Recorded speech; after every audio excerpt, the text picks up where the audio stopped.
366조의 법정지상권은 저당물 경매로 인하여 토지의 소유자와 건물의 소유자가 달라졌을 때 건물의 소유자에게 인정되는 권리를 말합니다.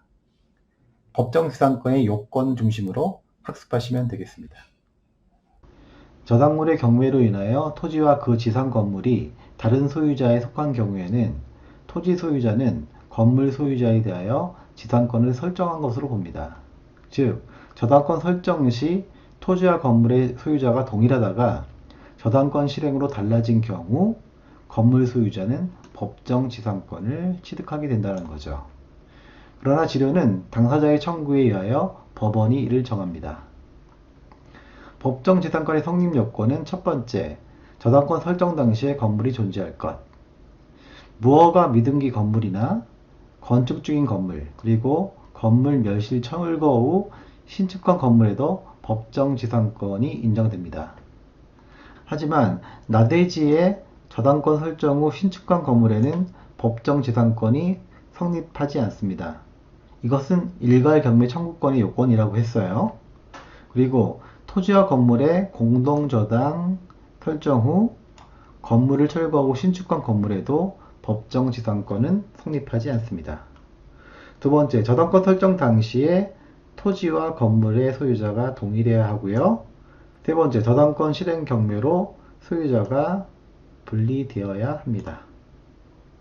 법정 지상권이 성립되는 경우를 모두 고른 것은 기억, 저당권이 설정된 토지 위에 건물이 축조된 후 토지의 경매로 인하여 토지와 그 건물이 다른 소유자에게 속하게 된 경우, 저당권이 설정된 다음에 신축된 건물에는 법정 지상권이 성립하지 않습니다.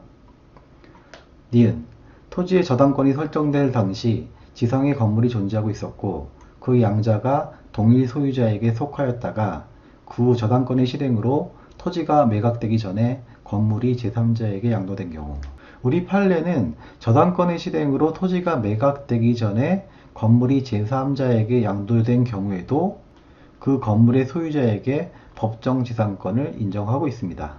따라서 성립하는 경우 맞아요.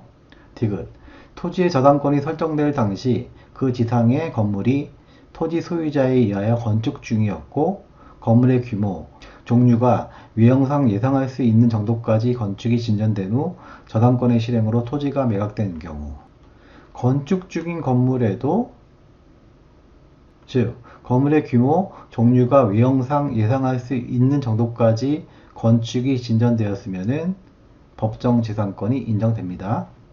리을, 동일인 소유의 토지와 건물에 관하여 공동저당권이 설정된 후 그 건물이 철거되고 제3자 소유의 건물이 새로 축조된 다음 토지에 대한 저당권의 실행으로 토지와 건물의 소유자가 달라진 경우, 공동저당권 설정 후에 건물 철거 후 신축된 건물에는 법정지상권이 성립하지 않는다고 했죠.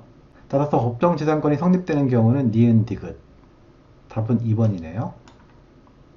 법정지상권에 관한 설명으로 옳은 것은 1번, 저당 목적물인 토지에 대하여 법정지상권을 배제하는 저당권 설정 당사자 사이의 약정은 효력이 없다. 그렇죠? 법정지상권 규정은 강행 규정입니다. 따라서 법정지상권을 배제하는 특약은 무효죠. 맞는 질문이고 답이네요.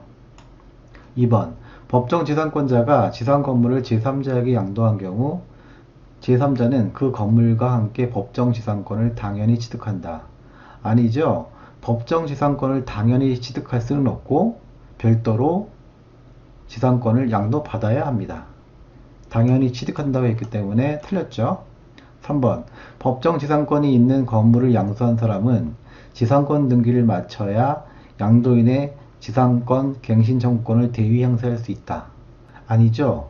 지상권 등기를 마치지 않아도 양도인의 지상권 갱신 청구권을 대위 행사할 수 있습니다. 틀렸고요. 4번, 토지 또는 그 지상 건물이 경매된 경우 매각대금 완납시를 기준으로 토지와 건물의 동일인 소유 여부를 판단한다.